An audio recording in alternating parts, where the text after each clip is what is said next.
नमस्कार, मैं हूं आफ्ताब आलम। स्वागत है आपका हमारे चैनल पर। द लाइफ इंडिया के खास कार्यक्रम शिक्षा संवाद में आज के मेहमान हैं आतिफ आरफी साहब। आपको मैं बता दूं कि ओके इंग्लिश एकेडमी के डायरेक्टर एवं बिहार की प्रसिद्ध बुक इम्पल्स के लेखक आतिफ आरफी साहब का सबसे पहले बहुत बहुत स्वागत है आपका हमारे चैनल पर। और कई छात्र हमारे साथ लाइव इस शिक्षा संवाद को देख रहे हैं। लगातार कई छात्र एवं छात्राएं प्रश्न भी भेजते हैं, तो हम उन सारे सवालों पे चर्चा करेंगे। लेकिन उससे पहले द लाइव इंडिया की ओर से आपको सम्मानित करेंगे विवो हेल्थ केयर इंस्टीट्यूट के डायरेक्टर शाहिद अतर साहब। सबसे पहले तो हम उनसे गुजारिश करेंगे कि आप उनको सम्मानित करें।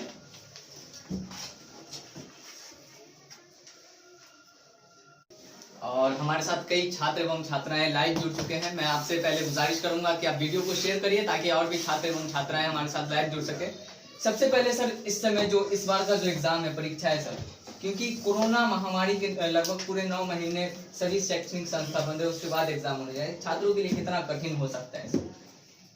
हाँ, ये डिफिकल्ट तो है कि कोरोना की वजह से ये जो पैंडेमिक आया तो स्टूडेंट्स को बहुत सारी प्रॉब्लम्स हुई हैं। लेकिन ऐसा है कि अभी ये जो ऑनलाइन एजुकेशन है, इस दौरान उसको काफ़ी फ़रोग मिला है, तो उससे स्टूडेंट्स का काम आसान बन गया है। Necessity is the mother of invention, ये पता है कि आवश्यकता ही आविष्कार की जननी है।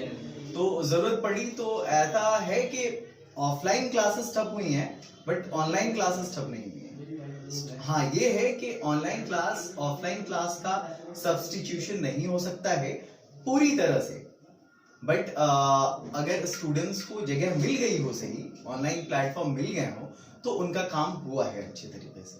चलिए, बहुत बहुत धन्यवाद सर हमारे साथ जुड़ने के लिए। लेकिन सर, इसमें आपसे हम बात करेंगे इंग्लिश को लेकर के भी, हिंदी को लेकर के भी और उर्दू को लेकर के भी। ये हमारे लिए खुशी की बात है कि तीनों सब्जेक्ट के टीचर हमारे साथ जुड़े हुए हैं और आप तीनों सब्जेक्ट को लेकर के गाइड करेंगे हमारे छात्रों को, जो भी हमारे दर्शक हैं। तो इसमें सर, हम सबसे पहले बात करें अगर इंग्लिश पे, कई बच्चों का ये सवाल रहता है कि सर इंग्लिश में टाइम को मेंटेन करते हुए कैसे कम से कम समय में ज्यादा से ज्यादा प्रश्न को अटेम्प्ट करना है। अभी इंग्लिश की ही बात नहीं है, इंग्लिश के अलावा जितने भी सब्जेक्ट्स हैं, तो स्टूडेंट्स को सबसे पहले टाइम मैनेजमेंट सीखना पड़ेगा हर एक फील्ड में।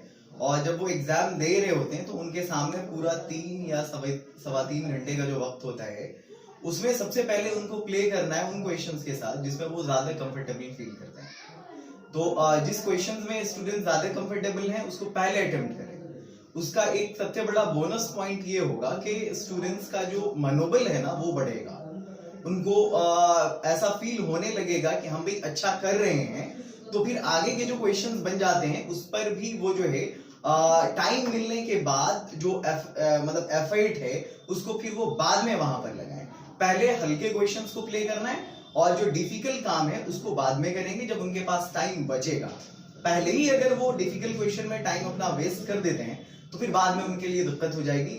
टाइम कम बचेगा, फिर वहां पे हौज पौज करना पड़ेगा और टाइम मैनेजमेंट नहीं होने की वजह से उनका पेपर खराब हो जाएगा। तो ये चीजें होती हैं, और ये इंग्लिश नहीं बल्कि कोई भी पेपर आप दे रहे हो उसके साथ ऐसा होता है। दूसरी चीज ये कि जब आप एग्जाम देने जा रहे होते हैं तो क्वेश्चन को आपको पहले ढंग से पढ़ना होता है। अगर आपने क्वेश्चन को पूरी तरह से समझ लिया तो समझो आपने जवाब आधा दे दिया, बिल्कुल यही वाली बात होती है।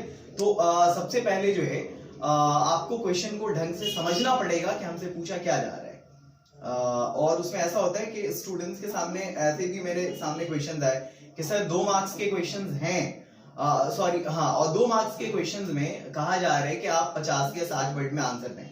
अब हमसे जो है वो क्वेश्चन वहां पे हो रहे हैं कि भाई गांधी जी कब पैदा हुए, तो अब इसका जवाब 50 वर्ड में बंदा कैसे देगा? 50 बार थोड़ी ना 1869 लिखना है उसको। तो वो डिपेंड करेगा कि क्वेश्चन का लेवल कैसा है। मार्क्स की जो लिमिट है वो स्टूडेंट्स अपने हिसाब से एडजस्ट कर सकते हैं क्वेश्चन के इंटेंसिटी के अकॉर्डिंग ना। वो वेटेज अपना तय कर लेंगे, अपने आंसर को तय कर लेंगे, ये चीजें होती है। लेकिन सर, अगर उसमें हम बात करें तो ऑब्जेक्टिव और सब्जेक्टिव दोनों है। अब फरवरी के फर्स्ट वीक में एग्जाम स्टार्ट हो जाने हैं, लेकिन अब अंत समय में बच्चों को किस पोर्शन पे अधिक ध्यान देना चाहिए आपके अकॉर्डिंग? अभी जो टाइम है उनके पास ये ना बहुत क्रूशियल टाइम है। इस टाइम में हम किसी भी उस टॉपिक को अटेम्प्ट नहीं करेंगे जिसको हमने ढंग से पढ़ा नहीं है पहले। तो अभी जो आपके पास टाइम है, ऐसा कहा जाता है कि जो मॉडल पेपर्स होते हैं तो बिहार बोर्ड का जो मॉडल पेपर है, ऐसा नहीं कि हर बार उससे क्वेश्चंस आए हैं, but most of the time ऐसा हुआ है कि उससे क्वेश्चंस आए हैं। तो आप जो है मॉडल पेपर के सारे क्वेश्चंस को कर लें, पहली चीज तो ये है। और दूसरी चीज ये है कि उसके अकॉर्डिंग जो उसके बुक के और ग्रामर के क्वेश्चंस हैं, इन तीनों लैंग्वेजेस की बात कर रहा हूं मैं, उसको आप करने की कोशिश करें। हाँ, उसमें ऐसा है कि जो क्वेश्चन स्टूडेंट को प्रॉब्लम करते हैं, अगर इंग्लिश में हम बात करें तो ग्रामर के कुछ टॉपिक्स हैं जिसमें प्रॉब्लम्स होती हैं। लिटरेचर तो या कुछ स्टूडेंट को लिटरेचर में प्रॉब्लम होती है, जैसे इस बार एक्सप्लेनेशन का 2018 से सिलेबस चेंज हुआ, तो एक्सप्लेनेशन की कुछ क्वेश्चंस हैं कि किताब से कहीं से एक लाइन का क्वेश्चन दे दिया और कहा भी इसको 10 लाइन में एक्सप्लेन करो। बिहार बोर्ड के स्टूडेंट्स उनके लिए बहुत डिफिकल्ट होता है एक लाइन को एक्सप्लेन करके 10 लाइन में जवाब देना। तो उसके लिए तो डीप स्टडी चाहिए, उसका कोई शॉर्टकट नहीं है। थ्रू आउट स्टडीज करेंगे तभी उसको नहीं, अभी थ्रू आउट स्टडी वाली बात नहीं है, अभी ये कि हाँ, आपने जिन चीजों को पढ़ा है उसको आप अच्छे से प्ले करें। और ऑब्जेक्टिव में बच्चों के लिए पॉजिटिविटी ये है कि इस बार 100 में 50 क्वेश्चन का जवाब देना है, तो वो तो आसान है ही। तो ऑब्जेक्टिव में आपको दिक्कत होगी नहीं। सब्जेक्टिव में ऐसा है कि आप एक्सप्लेनेशन है उसका वेटेज ठीक ठाक होता है, उसके बाद लॉन्ग क्वेश्चंस हैं, वो आप लॉन्ग क्वेश्चन को करें। अभी मतलब पूरी तरह से ऑब्जेक्टिव पढ़ने से बेहतर है कि आप लॉन्ग क्वेश्चन को करें, उससे ऑब्जेक्टिव अपने आप बन जाएंगे। आप बुक की समरी को पढ़ें, ये ज्यादा हेल्पफुल होगा बनिस्बत उसके कि आप जो उसके ऑब्जेक्टिव को करेंगे। चाहे आपके टीचर्स कोई भी हो, आपने कुछ भी पढ़ा हो, आप लॉन्ग क्वेश्चन को, सब्जेक्टिव को, इसको पढ़ने की कोशिश करें। लेकिन सर अगर हम एस्से में बात करें, खास करके इंग्लिश में, तो कई बच्चे जो उनका एक अलग अलग तरीका सभी को लिखने का होता है, लेकिन वो एक राइटिंग स्किल को चेक किया जाता है एस्से के माध्यम से। तो बच्चे उसमें ये सोचते कि हम ज्यादा से ज्यादा अटेम्प्ट कर सकें, उससे ज्यादा से ज्यादा मार्क्स गेन कर सकें, तो क्या तरीका बेहतर हो सकता है उनके लिए? नहीं, इससे वाले क्वेश्चंस में ऐसा होता है कि सबसे पहली चीज ये है कि जब तक हम किसी टॉपिक के बारे में जानेंगे नहीं, तब तक हम उस टॉपिक के बारे में बोल नहीं सकते। ये हम इंग्लिश को छोड़ दें, अगर हम अपनी मादरी जबान की बात करें, even if you talk about Hindi और Urdu, you can't answer in a proper way if you don't have knowledge on the particular topic in which you are going to ask to write. तो सबसे पहली बात ये कि हमको जिस जबान में लिखना है, चाहे वो अंग्रेजी हो, हिंदी हो, उर्दू हो, टॉपिक की जब तक हमको जानकारी नहीं होगी, हम किसी भी जबान में नहीं लिख सकते। तो इंग्लिश तो दूर की बात है। हाँ, एक बच्चे का सवाल आ रहा है कि क्वेश्चन बैंक से कितना % आता है? क्वेश्चन बैंक से क्वेश्चंस आते हैं, ये मैं तब की बात कर रहा हूँ जब मैं खुद स्टूडेंट था। क्वेश्चन बैंक से क्वेश्चंस आते हैं। अभी बड़ा हेक्टिक टाइम होता है स्टूडेंट के लिए, अभी का जो टाइम है, तो उसमें ऐसा है कि आप क्वेश्चन बैंक में वो जो रिपीटेड क्वेश्चंस है ना, वो जनरली पूछे जाते हैं। और ऐसा भी है कि कभी कभी क्वेश्चन बैंक से उतने क्वेश्चंस नहीं भी रहते हैं। तो लास्ट टाइम में आपके टीचर के नोट्स जो है वो आपको ज्यादा काम आएंगे, उनके जो एक्सपेक्टेड क्वेश्चंस की लिस्ट है, ये सब आपको काम आएगी। आप उसको अटेम्प्ट करें, मॉडल पेपर का सारा क्वेश्चंस कर जाए, और ऑब्जेक्टिव पे एफर्ट ज्यादा लगाने की बजाय आप सब्जेक्टिव पे एफर्ट लगाएं। ऑब्जेक्टिव पे एफर्ट करके आप सब्जेक्टिव को कभी कवर नहीं कर सकते, but if you make an effort on subjective questions, then definitely you will be able to solve objective questions too. अगर सर हम बात करें इंग्लिश में, खास करके आपने देखा बुक का पोर्शन अलग है और ग्रामर का पोर्शन अलग है। बुक में भी फिर स्टोरी ऑफ इंग्लिश अलग आ जाती है और रेनबो अलग आ जाती है। तो उसमें सर अगर हम रेनबो की खास तौर पर बात करें, तो बच्चों के लिए कौन कौन से जो टॉपिक इंपॉर्टेंट है जिस पर ज्यादा ध्यान दे बच्चे? रेनबो में कौन से टॉपिक इंपॉर्टेंट? अभी टॉपिक इंपॉर्टेंट लगभग सारे ही टॉपिक्स इंपॉर्टेंट होते हैं। वो डिपेंड इस पे करता है वो मतलब क्या पूछा जाता है। अभी इस टाइम में ऐसा है कि आप टॉपिक के इंपॉर्टेंट होने की तरफ नहीं जाए, बल्कि अभी जो ज्यादा इंपॉर्टेंट है वो ये है कि नया जो ट्रेंड है, नया जो पैटर्न अभी आया है बिहार बोर्ड के मॉडल पेपर में, वो मैंने देखा है कि सब्जेक्टिव में 7 टाइप ऑफ क्वेश्चंस हैं, 7 तरह के क्वेश्चंस हैं। उसमें एस्से है, उनका एक्सप्लेनेशन प्रोज है, एक्सप्लेनेशन पोएट्री है, लेटर एप्लीकेशन है, शॉर्ट क्वेश्चंस हैं, लॉन्ग क्वेश्चंस हैं, और ये पैसेज और प्रेसिस हैं। तो इन चीजों पे एफर्ट लगाना है ना। रेनबो में वो जो है कोई टॉपिक की तरफ नहीं, अब आपको ट्रेंड के पैटर्न के अकॉर्डिंग पढ़ना है। रेनबो में तो टोटल 27 चैप्टर्स हैं, होपलेस हो जाएंगे बस। 21 चैप्टर्स हैं, 11 प्रोज में, 10 पोएट्री में, और फिर 6 चैप्टर्स स्टोरी ऑफ इंग्लिश में। तो 27 चैप्टर पढ़ के बच्चा अभी होपलेस होगा वो। तो बेटर है उन लोगों के लिए कि वो लोग अभी ऐसा करें कि आप लोग जो है पैटर्न के अकॉर्डिंग काम करें, जो बिहार बोर्ड का मॉडल पेपर है। इतना तो श्योर है कि वो उस पैटर्न के अकॉर्डिंग पूछेगा, अगर सेम क्वेश्चन ना पूछता है तो।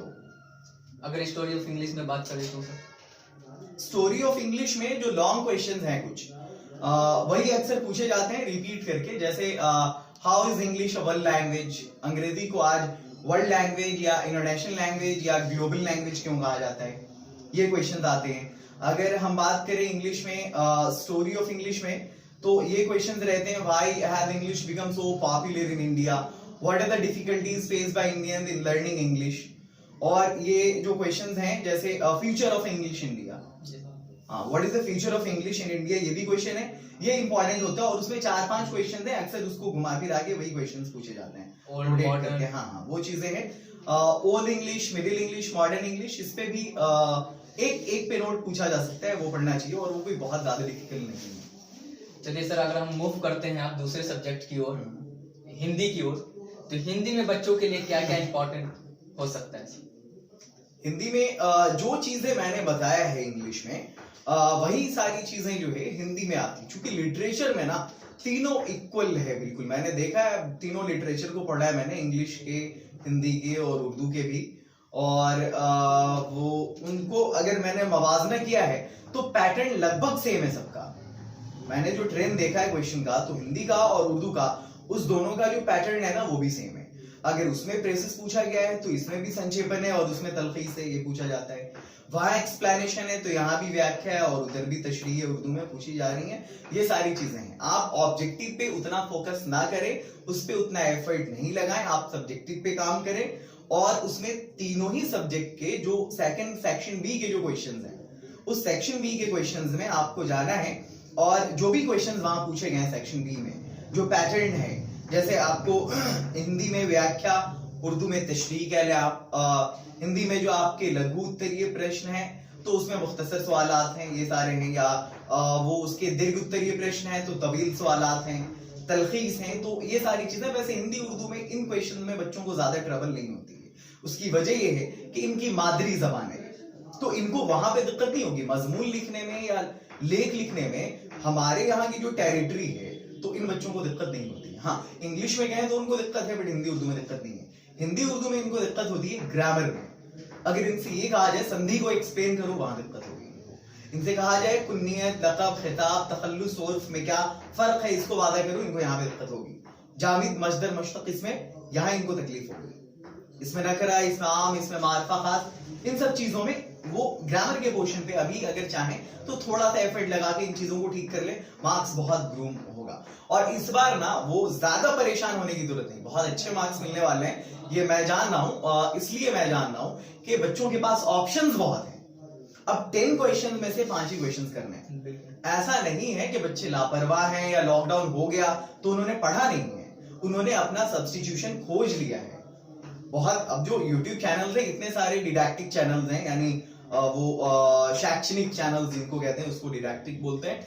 तो उन्होंने अपना अपना जो है ऑप्शन देख लिया है, और उनके साथ लगातार बने रहे, उन्होंने अपना काम किया है, और मुझे उम्मीद है कि सबों को अच्छा मार्क्स आने वाला है, ये श्योर है।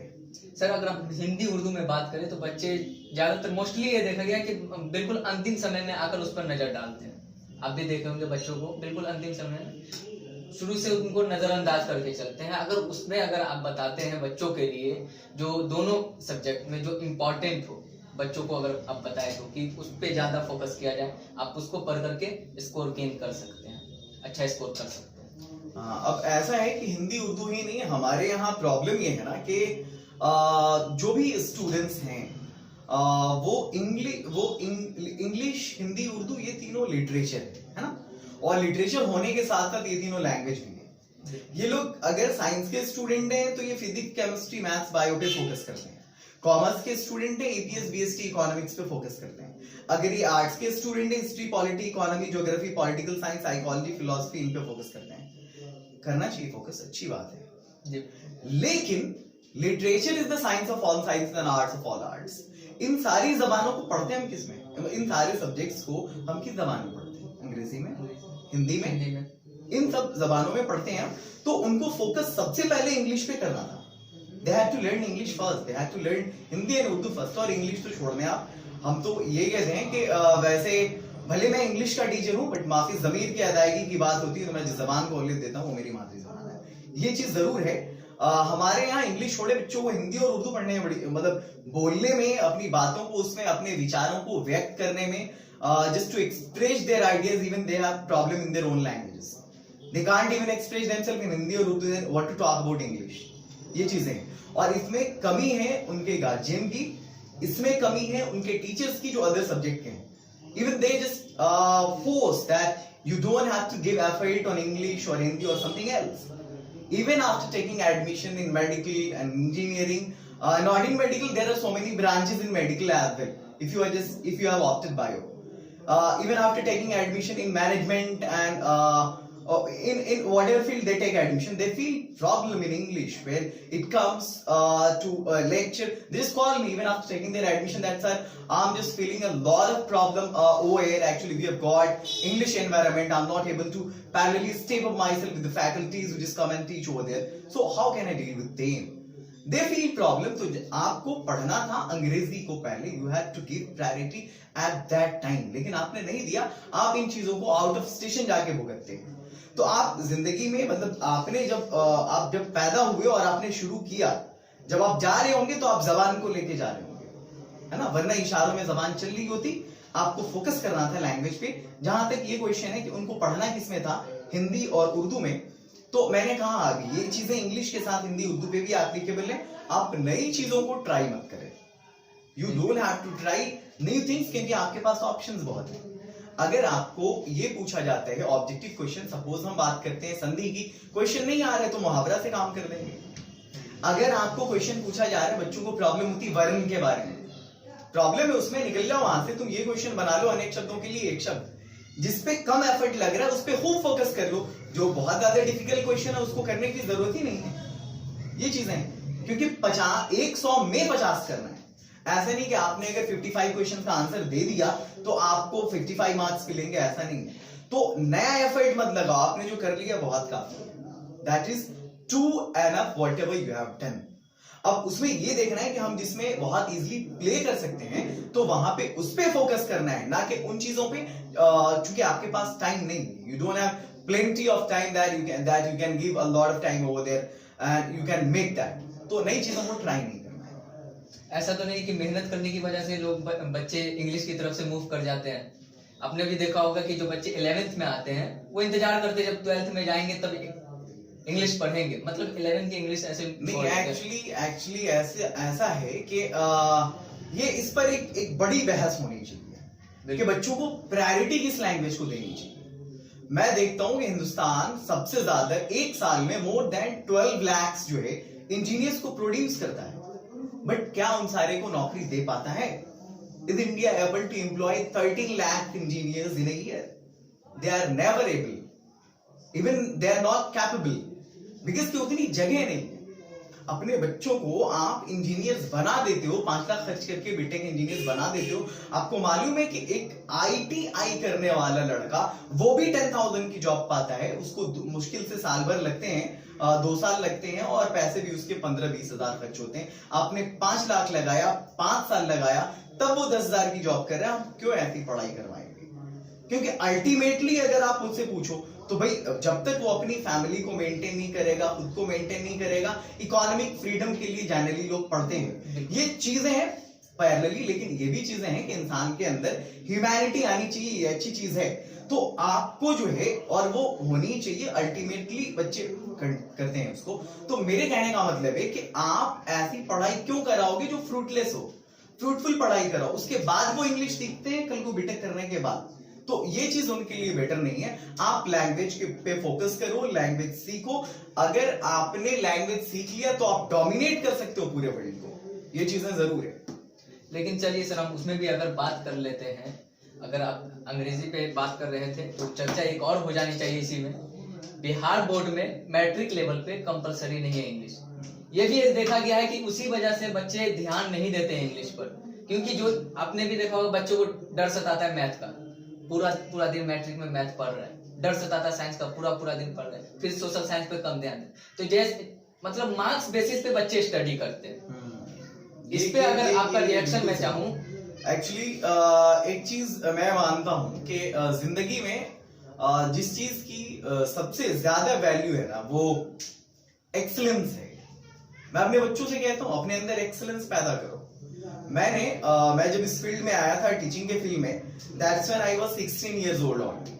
और मैं कोई बाय चॉइस नहीं आया था यहाँ, बाय चांस आया था। हाँ, मुझे अपनी आइडेंटिफिकेशन चाहिए थी। और मैं उस पीरियड में, जब मैंने इंटर किया था, तब उसके नेक्स्ट ईयर मैंने ओके इंग्लिश एकेडमी की बुनियाद डाली थी। तब इसका नाम स्पोकन वर्ल्ड था। और मैं अंग्रेजी में अच्छा अपने आप को महसूस करता था, अंग्रेजी में कंफर्टेबल था। मैंने इसलिए इंग्लिश स्पीकिंग के इंस्टीट्यूट को ओपन करा। और वो सबसे बड़ा रीजन था कि मैं सेल्फ डिपेंडेंट होना चाहता था। और ये चीज मैं अपने बच्चों से भी कहूंगा, just try to be self dependent, self made man बनो, है ना। दूसरों के ऊपर डिपेंड रहने वाले नहीं बनो। ये 12 और लाइफ में डिग्री की ना वैल्यू नहीं होती है। ये मैं डिग्री को कोई वैल्यू नहीं देता। मैं एक्सीलेंस को वैल्यू देता हूँ। सक्सेस उसके बाद अपने आप आ जाएगी, डिग्री की कोई जरूरत नहीं है। आप अपने अंदर पहले जो पोटेंशियल है ना, उसको डेवलप करो। ये चीजें जरूर है। मैं अपने बच्चों से कहना चाहूंगा, सारे स्टूडेंट से जो भी मुझे देख रहे हैं। चलिए, एक चीज पे मैं आपको मुबारकबाद भी देना चाहूंगा। आपने एक बुक लिखी है, इम्पल्स बुक। उसके अलावा अगर 12वीं के छात्रों के लिए अगर हम बात करें, तो आपकी और भी कौन कौन सी बुक आप बच्चों के लिए लिख रहे हैं जो मार्केट में आए? अभी एक बुक है हमारी, इम्पल्स, है ना। इंग्लिश 12th के स्टूडेंट्स के लिए है, जो 12th में पढ़ते हैं और बिहार बोर्ड से, specially that's for Bihar board only, that's not for CBSE. तो बहुत हेल्पफुल बुक है उनके लिए। मुझे लगता है कि दैट्स अ सिंगल कॉम्पेंडियम, एक सिंगल कॉम्पेंडियम है जिसके पढ़ने के बाद आप चाहे रेनबो हो, स्टोरी ऑफ इंग्लिश हो, ग्रामर हो, ट्रांसलेशन हो, या एडवांस राइटिंग का सेक्शन हो, उन सारे को, या फिर मॉडल सेट्स हो, क्वेश्चन बैंक हो, इवन के इन सारी चीजों को एक जगह मैंने कंपाइल कर दिया है।